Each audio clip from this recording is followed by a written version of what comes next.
Limitless review. I'm also gonna be doing some, I call it plate raises for my traps. I don't know if it has an actual name, but that's what I'm doing. So Limitless is a movie from 2011 with Bradley Cooper. And this was always a movie that I enjoyed, but it's been a long time since I'd seen it. So I thought, why not? I'll crank it back on and see if I still like it. And I do. I do still like this. So our main guy, Eddie, is a failing writer and he hasn't really done much with his life, all right? And then his ex-brother-in-law comes up and just gives him a drug, be like, have fun with it. But what does this drug do? It unlocks 100% of your mind. And in doing so, it basically turns you into a super genius who has access to everything they've ever seen, learnt, read, etc., etc. You get the thing. For me, I've said this before, this is basically a power fantasy, and power fantasies are my guilty pleasure.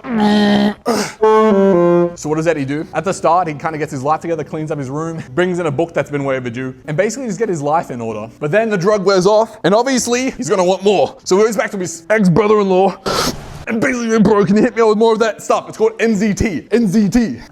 And he's basically like, okay, do these chores for me and I'll hit you up with some stuff. But before he even arrived, he was a bit roughed up. So Eddie's like, damn, what's happening to this guy? He comes back and guess what? The brother's been killed.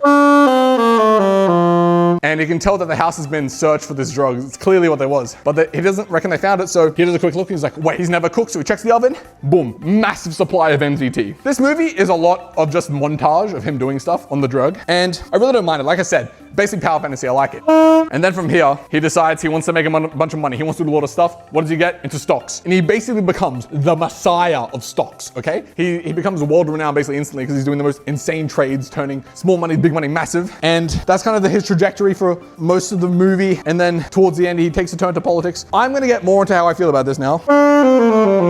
So pros. For one, I, in general, like smart people movies. And by smart people, I'm not saying the movie's intellectually challenging, but I'm saying having an OP smart character, I enjoy that. 2, I enjoyed the use of contrast in the film to demonstrate when he's on and off the drug. Simple thing, but it was cool. But now that I'm like a world-renowned reviewer, I'm a bit more critical when I watch these movies. And the complication and resolution just feels kind of weird. I'll explain. This movie has 3 main complication issues, okay? Number 1, he finds out that the people who've all taken this drug are basically dying as soon as they come off it. 2, he borrowed money from a Russian loan shark earlier in the movie for his stocks, okay? And then 3, I've realized there's more than 3. For the next 20 seconds, I'm gonna speak spoilers, so skip it if you don't wanna hear it, but this movie's from 2011, so do what you will. So issue number 1 was everyone on it seems to be dying. So this issue just basically goes away at the end of the movie. He basically says, oh, I found a way to overcome it. I perfected it. I'm no longer on it, but I still retain the effects. While this is like something you would expect to happen, there was kind of no real build up to this happening, so it was kind of like, okay, why? And one thing that bothered me is he hired this chemist to make a reproduction of the drug, but it's already been shown that he has the ability to quickly learn a skill and then do it better than anyone else. So I don't know why he didn't just do it himself, and that bothered me. It bothered me so much that I recorded this segment separately because it really bothered me. Issue number 2 with the mobster. This was obviously a planted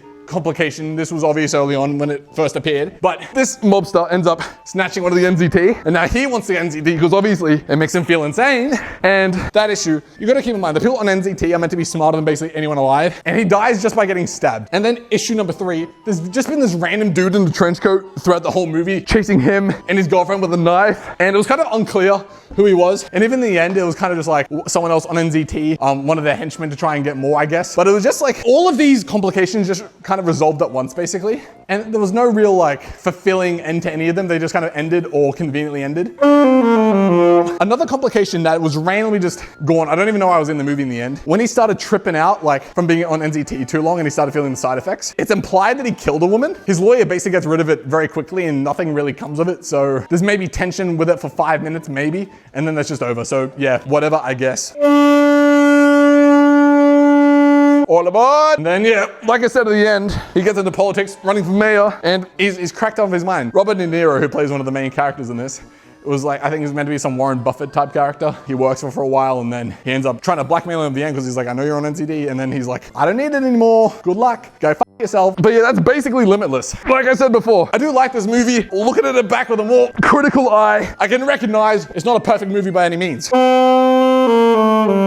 Lucy was another movie I watched recently and I realized they're actually pretty similar. Lucy's a bit more sci-fi and a bit more, I guess, unrealistic. Not that this isn't unrealistic, but a bit more disconnected from reality. I do think maybe Lucy had to be inspired by Limitless. They're just a bit too similar, just saying. And with that said, Limitless 2011 gets